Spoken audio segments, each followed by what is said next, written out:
the hospital, and we are grateful for that. You got that call at 11 o'clock this morning. My husband called me and he said, "Where were you?" I said, "I am here." And he said, "Did you hear what happened?" I said, "No." He said, "The school got shooting." I said, "No." And I just jumped. And like this, got home. And I walked all over the place. By school, they didn't want me to get in. So I was there. And then they let us in. And all you could do was what? Pray? Yes. This is sad. We always hear it in the news all over the place. But we didn't think one day that can happen to us here at the LCS. This is so tragic and heartbreaking.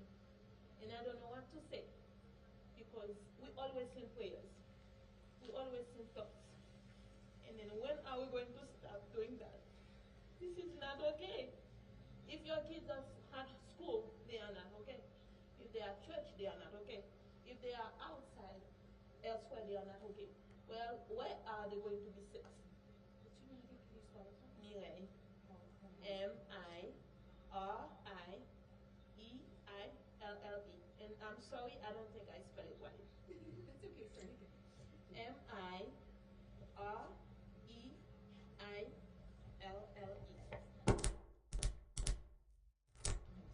JEAN hyphen CHARLES. So glad your kids were. How old And are you you? have three I boys. have 14 years old and then twins. The birthday will be on Thursday. And they 6th grade and 9th grade. Can you tell me a little bit about the school? Just what kind of students are there? What kind of community is it? I know it's a Christian school. I don't know. I know all of the students were nice, you know.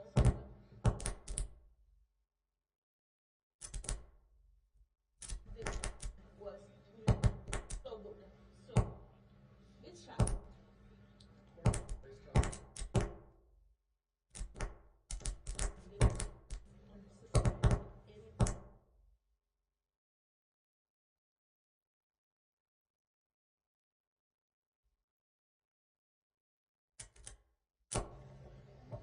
No, police. Did they hear gunshots? They heard just a little. What went through your head when you first heard what was happening at your child's school? You know, my husband called me and he was crying, so that's why I was so scared. Because if he called me, he was crying. That means they shot or they get hurt, you know. It's mom, so I don't know. My mind was all over the place, to be honest with you. But at the same time, I know God was in control. So the first thing I did is just jump in and get out and then come here. What was the first thing your boys said to you when they saw you? It's okay, mom. It's okay. And we were crying together, we prayed, and then, you know, they squeezed me. They said, "It's okay, don't cry." Thank you. Yeah. Your sons, did I'm they? so sorry for your State lawmakers to know about kind of how you feel about school? Oh yeah, we will eventually because this needs to stop. Because we cannot just parents need to stop crying for those stuff. It's unbelievable. You cannot send your kids to school and then like couple hours later they call you, come get your kids, or he's in the hospital or in funeral room, whatever. This is need to stop. We got enough of it, it needs to stop. So yes. Did they give you any information? Is it a targeted shooting at all? or No, was we it don't have random? anything, any information at all. We Your don't. sons, were they evacuated right away to here, or how long did they stay in the school? I don't know because we were here. They just give them to us right now. So they were at church. We don't know anything about it. They didn't say anything. What was it like waiting that long? Since 11 till now, I was there. When you got to school, your three boys are okay? Yes, thankfully. You know, mentally, no. You know, they were at school, you know, and they have friends who probably died in teacher. But yeah, they didn't injured or anything. Yeah. What are the ages of your students? 14, and they will be 12 this Thursday. So it's K through 12, the kids through all different grades there. Yes, Did your sons tell you, did they hear or see anything? they didn't see what they heard the shooting, maybe, Just a little bit. They could hear gunfire. Mhm. Knowing that your kids were this close to danger, what are you feeling right now? Still, because we shouldn't be in that situation right now. It's hard. And it's hard to process. It's very hard for me and for other parents and for people who lost the kids and for the teachers. My heart goes out to the family. You waited for hours to see your boys. When you were finally able to see the three of them, describe that reunion to me. What was it like? It's joyful and tearful at the same time because one of them could be there dying, or all three of them got out safely. This is a blessing, and I'm not taking it for granted. Thank you. What's your name? Mireille. Will you spell your first and last name for us? Mirelle. And your last name? Jean Charles. Spell it. Jean space Charles. Thank you so much, Miriam. Did I say that right, Miriam? Yes, Mireille. Can I just ask one more? I mean, there's a reality. You talk about the frustration that you have with the situation. There's a reality that your kids are going to have to go back to the school, potentially some school. What goes through your head thinking about that? It's gonna be hard, and it's hard to process, and it's going to be for a long time because nobody going to send your children to the same place. A couple weeks later, we need something to be done. We need to know. We need to know how they're going to be safe before they can get back to the school. What are you going to tell your kids? What's that conversation like? Well, it's going to be a lot. The conversation is not going to be sitting down around like the safety because they need mentally they need somebody like every day right from now till when they're going back to school, if they're going back to school, to talk to them about it because I'm sure they will be scared to go back. So we need maybe therapy. It's gonna be a lot. It's going to be a lot. How are they holding up right now? They hear the energy they so energized right now, but it's going to be like that because they were around friends, they were eating, watching movies, and they still kid. But my 14 years old, I think old enough to understand stuff. You have some hard days ahead. Thank you. Thank you.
so we got a slight change. So Police Chief Barnes, and then there is a representative from the school, Barbara Weird. She's like the director of the elementary schools operations. So they're going to be coming in.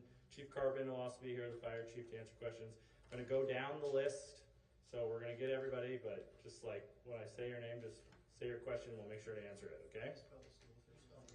Yes, W-I-E-R-S, Barbara. How do you spell Barbara? B-A-R-B-A-R-A.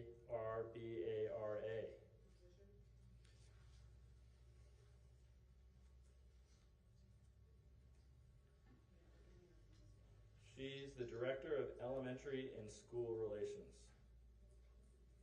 So just be 2 minutes now. Okay. And you said W-I-E-R-S. W-I-E-R-S.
Again, my name is Chief Sean Barnes, SHONBARNES,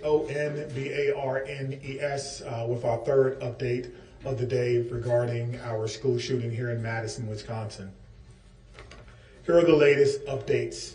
The reunification of students and their loved ones who survived this incident is complete. All student survivors have been reunified with their parents. We're still in the process of reunifying some of our staff, our teachers who selflessly stayed back to make sure our kids were okay. We're currently reunifying them with their loved ones as well. We do understand that this process of reunification may have taken a while, and parents really wanted to see their children, give their children a hug. Certainly I would as a father, but we are fortunate that that process is complete. As such, I want to thank the Dean Clinic. This clinic actually shut down their doors today in order to provide a space so that students who survived this incident could be reunified with their loved ones, and we thank them for doing this. At this time, we're still working on a motive, trying to determine why this happened. We know that there is some information that may be circulating about the shooter. I cannot at this time formally tell you the age or gender or name of the shooter. We do not want to compromise any part of the investigation, but it is important to note that later today at 8:30, I plan to give an additional update, and I believe at that time we may be able to give you the answers to some of those questions. Here's what we know again. We have 3 people who have lost their lives. 2 of those people were persons who were pronounced dead at the scene, and 1 while on the way to the hospital. Of the 6 injured and taken to local hospitals, 2 students remain in critical condition. Their injuries are life-threatening. A teacher and 3 other students were taken to area hospitals with non-life-threatening injuries. 2 of those victims, 2 of those survivors, have been released from the hospital. So that is an update. Officers were dispatched to Abundant Life Christian School at 10:57. I can confirm that the first officers arrived at 11 a.m. and immediately went in the building 3 minutes later. The Crime Response Unit of Dane County District Attorney's Office, assisted by the Dane County Emergency Management, and we're mobilizing our Mass Violence Critical Response Team. Once again, our Mass Violence Critical Response Team has been notified. This is a group of people trained in responding to victims of mass violence, which includes social workers, attorneys, victims, professionals, former law enforcement, and members of our community. If you need further assistance or want to know how you can help, you can contact the Crime Response Program. They have a daytime number of 608-284-6908. They have an after hours number for those who may want to help at 608-376-0164. 608-376-0164. Pre-planned or planned shootings, we believe, are preventable. If you see warning behaviors from someone that is planning an attack, say something, do something. You can report this at 1-800-MY-SUSO1, 1-800-MY-SUSO1. At this time, joining us is Director of Advancement, Barbara Wood. Thank you. I understand there's questions regarding the school. We're happy to answer those to the best of our ability. We have been incredibly supported by Madison Police, Madison Fire, and the paramedics. They have been absolutely amazing to us. It was quite an afternoon for the reunification process, and we had so many people stepping up to help. Our families were amazing in their patience as we worked through this. We are so grateful, from the president up to the governor, the mayor. We have had so much support. This has obviously rocked our school community, but we know it affects not just our school community, but Madison and the greater area and all schools. And so our hope is that there will be some good that comes out of this as we can learn and grow and continue to support other schools. Okay, we'll take questions. Scott, you got first card. Chief, can you give us any details about if there are any warning signs that premeditated this, either at the school or with the family or elsewhere, that would have caused any red flags? Yeah, that's what the officers and detectives are working on now. Hopefully this afternoon at our fourth press conference, I'll be able to answer that a little bit further. But right now, I cannot tell you. They're still talking to parents who are cooperating. And so hopefully we'll be able to give you a more detailed response as to any warning signs or anything that we may have possibly known prior to this. All right, Maddie from WISC. There's been heavy police presence at a home on the north side. Can you confirm that that's related to this? I can confirm that it is related to this and everyone is cooperating. And so hopefully later today, if you stick around, we'll be able to give you more information about that and what we may have learned from that process. Again, this is a situation where students, teachers were injured and killed, and everyone wants to cooperate. Everyone wants to give as much information as they can so we can piece this together for our community. Thank you. Okay, Phoebe from Wisconsin Watch. Yeah, hi Chief. So accounts online are sharing doctored and debunked photos to push a narrative about the identity of the shooter that goes far beyond what has been released publicly. Can you respond to that, and can you also say what effect that has on either the families of the victims or the public's trust in the law enforcement investigation if what you say contradicts this this narrative that's on social media? Absolutely. Social media is something that, quite frankly, I can't control, and neither can anyone in this room. Everyone in here is a trusted and respectful journalist, and your word means a lot, which is why we're doing our third press conference of the day to get the actual truth out to what has happened. We have a PIO, 3 of them working today to make sure we have information. I will say this. If you're listening to this or you're at home, you're thinking about reposting or sending something that did not come from someone in this room, a trusted and respected journalist, or did not come from us, please don't do that. Because to answer the second part of your question, what that does is it does help erode the trust in this process, and that's all we have. And also, it could further fan the flames, if you will, of misinformation and of fear at a time where we need to come together and not be divided by anything. All right, WMTV. Hello. Although unfortunate to ask about, were there any lessons learned from back in May from the Mount Horeb shooting that you guys used in action today? Yeah. So we were not, that's not my jurisdiction, and so I won't speak to anything that we learned at Mount Horeb, but I will speak to 25 years of law enforcement. What I've learned is that every opportunity is an opportunity to grow, do better, and train. This department trains constantly on this thing. I spoke about it earlier. We train as far recent as actually today, because our set medics were training at the training center 3 miles away, and their training day turned into an actual response. So as far as the incident at Mount Horeb, it wasn't my jurisdiction. So the only thing that I can tell you is we try to learn from everything and try to get better. Even this one, we'll do an after-action debrief once everything is done, and we'll talk about how we responded. Is there anything that we can do better? Continuous improvement is one of our core values, and we take that very seriously. Laura from the Journal-Sentinel. Do you have any idea where the gun came from? Was it, did it belong to the shooter? Did it belong to parents? I do not know. That's part of the investigation process. We're trying to determine that. We're lucky to have great partners at the ATF. They obviously have a program that you're all aware of called the TRACE program. And so we're working with them to try to find the origin of this. And I have no doubt that we'll be able to do that with their help. They are amazing partners along with our partners from the FBI. It was a handgun, right? Did you confirm? I confirmed earlier it was a handgun. WKOW Mansfield. All right, Cody. Yeah, can I ask Barbara a question? Just curious, what kind of safety protocols are in place in the school? Do you have metal detectors, police on staff, kind of anything like that? Does this kind of change the way things will be moving forward? I know it's kind of early to ask. Sure. We're a small private Christian school here on the east side of Madison. We serve 3K to 12.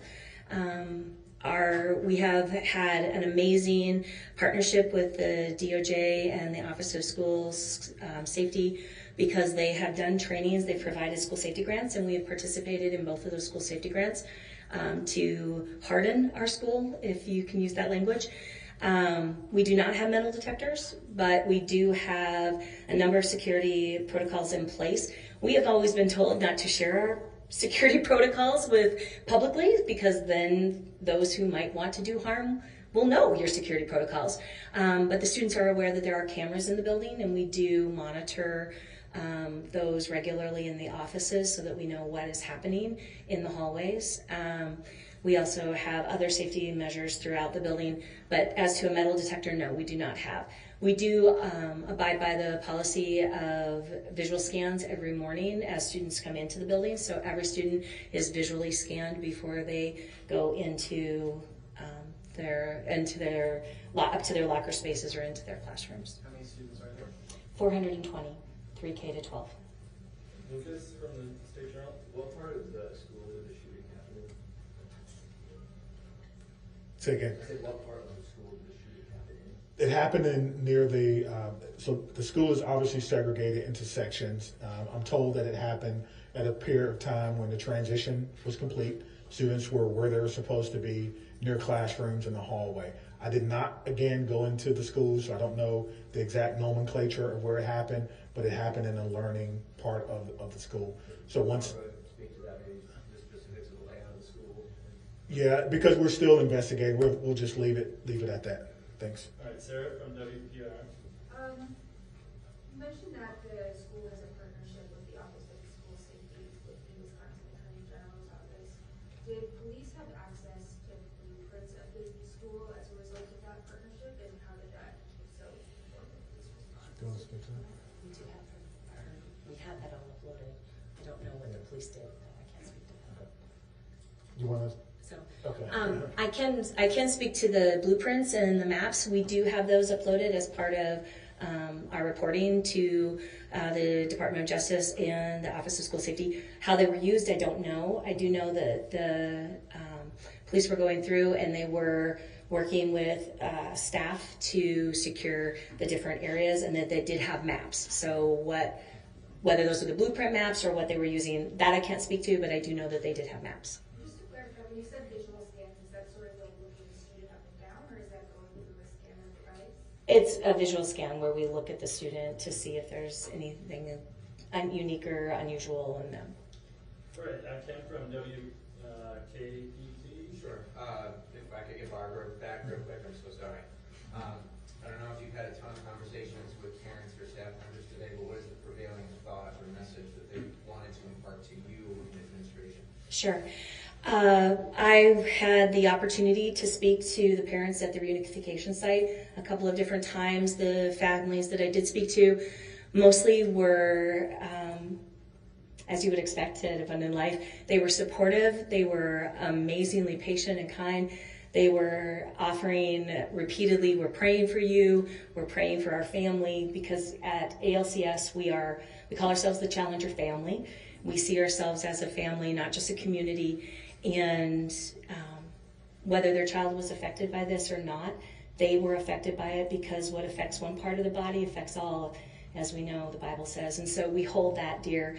We also have a very strong faith in our community that in spite of tragedy, God is working, and we believe that God is good in everything and that he turns beauty for ashes. And so I had a number of families who mentioned that to me, that this wasn't a surprise to God and that he's going to do something mighty with it. And so we're holding on to those words, and we're continuing to believe and trust in him.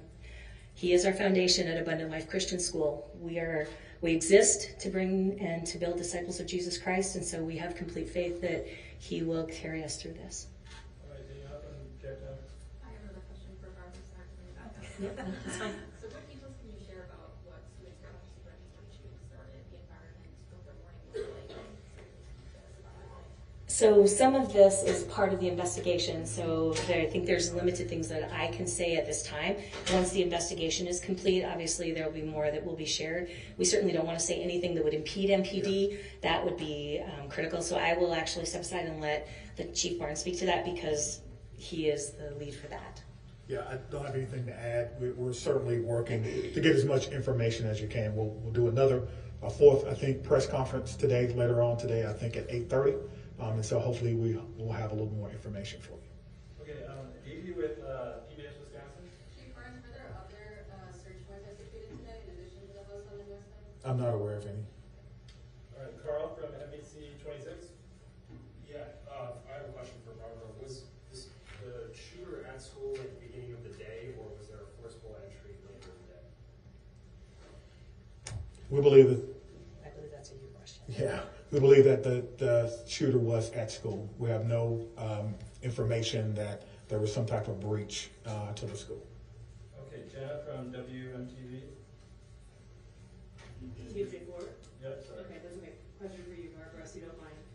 Can you just talk about, Chief earlier mentioned how teachers and employees and staff really follow the protocols that you guys have practiced in place? I know that this is an emotional event, obviously for students, but those teachers really take it to heart when they are sitting there protecting those little ones at the school. Can you talk a little bit about what they did right in this situation? Obviously this is tragic, but unfortunately we've seen school shootings play out that are far worse than what we saw today.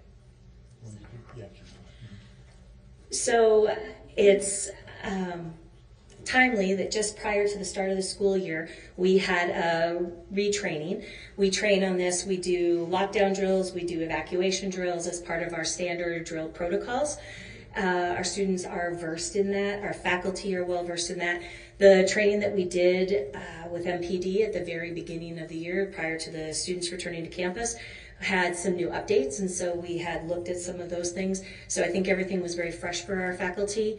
We follow the protocol of always keeping our school doors locked, and so that is one of the things that makes it quick and easy to secure a room.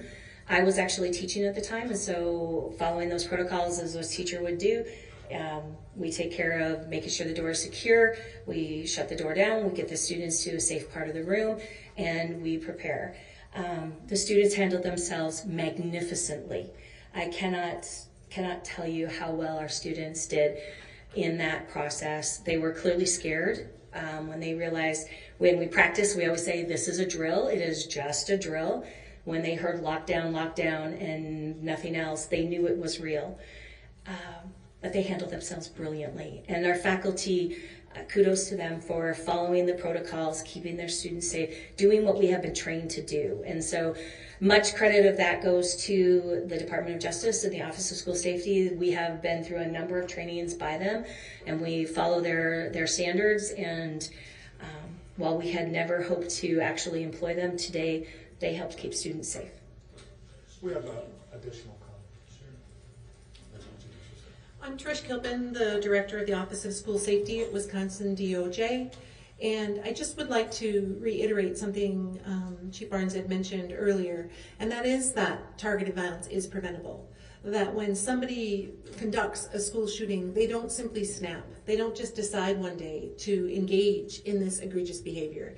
Instead, they make a decision and start research and planning towards an act of violence. And when they're on that pathway to violence, they often demonstrate observable behaviors that others notice. 82% of the time, somebody knows about a school shooter's plan to attack a school. So I encourage all in the community, students, parents alike, to report to Speak Up, Speak Out Wisconsin, our 24/7 call center, where we do receive concerns about planned school attacks and deliver them locally to local law enforcement and schools to intervene to prevent violence. Can you spell your first and last name, please?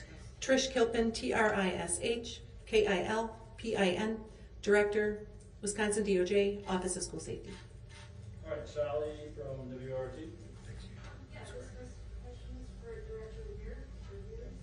I know that the school is in the last days of classes before winter break. What are your school's plans for the rest of the week, and what kind of community processing, understanding that you might not Sure. So at this time, the school is a crime scene, so the students nor staff can be on site. We want to make sure that we work in tandem with Madison Police and have them do everything that they need to do. So we will abide by their standards, and when they say we can be back in the building, we'll return back to the building. We do have a goal of trying to get our staff together here early in the week and then try to have some community opportunities for our students to reconnect before the holidays. Whether we will return to classes this week, because this was our last week, we were done on Friday, is still to be determined. I do know that there is talk of a public vigil down at the Capitol. We are so grateful that we have this amazing support from the community, and so we thank them for that. Our families will, I would guess, participate in that, and I'm sure that as we move forward, we will have more plans of what we will do specifically for them.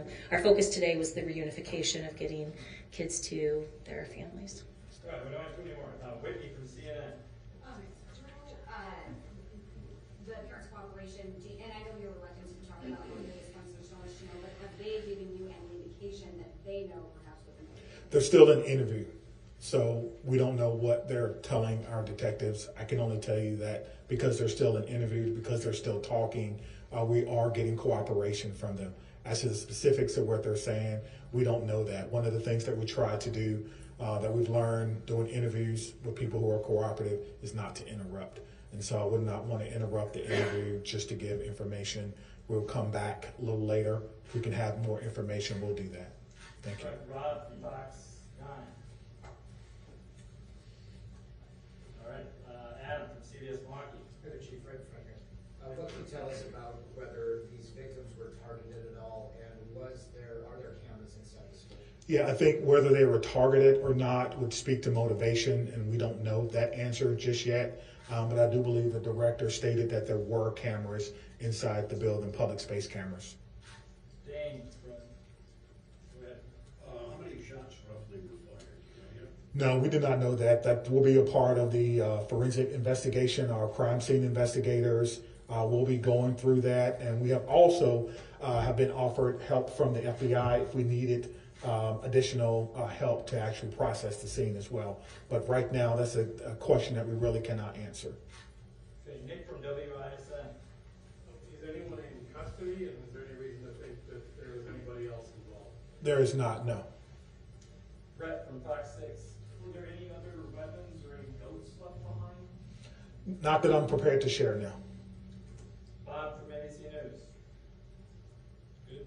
Well, yeah, we were wondering where the mayor is right now and what is more important for her than attending this press. She was here earlier. She gave her statements, which I thought were very appropriate. We're going to do multiple press conferences, and so we want the focus to be on information for the community that's going to come from the police department. So that is what I will tell you. She was here earlier, and maybe you missed it, but she was here.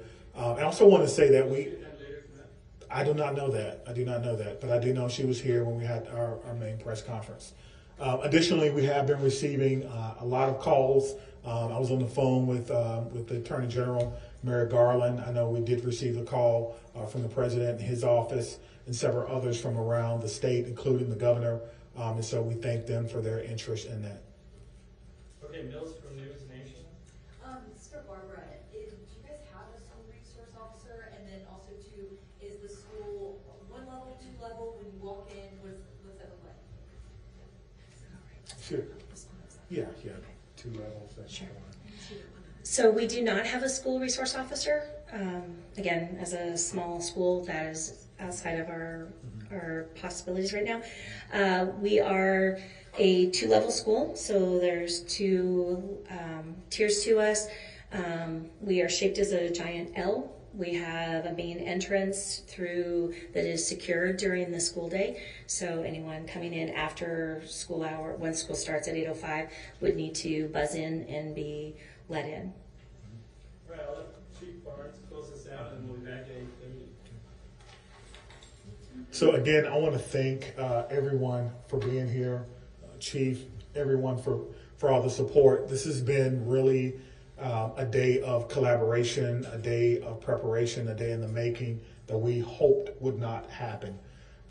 Again, as someone who was a former public school teacher, teaching history for 4 years in a public high school, as someone who's a father, this is a tough day for me. It's a tough day for our community. It's a tough day for everyone. It's a sad day. It's a day that will be certainly etched in the collective memories of everyone in Madison, and just another example of what can happen in our country. We have to do better. We have to collaborate with each other. We have to understand the warning signs, and we have to use our resources when we see things that may be going wrong, or someone who may be going off the beaten path. That's the charge really to our country now, and we have to do a better job of taking care of each other. And so all children have been reunified with their parents, and these children are now the latest group of survivors of a school shooting, this time, unfortunately, in Madison, Wisconsin. We will try to come back around 8:30 with additional information for our 4th press conference of the day. Thank you for being here.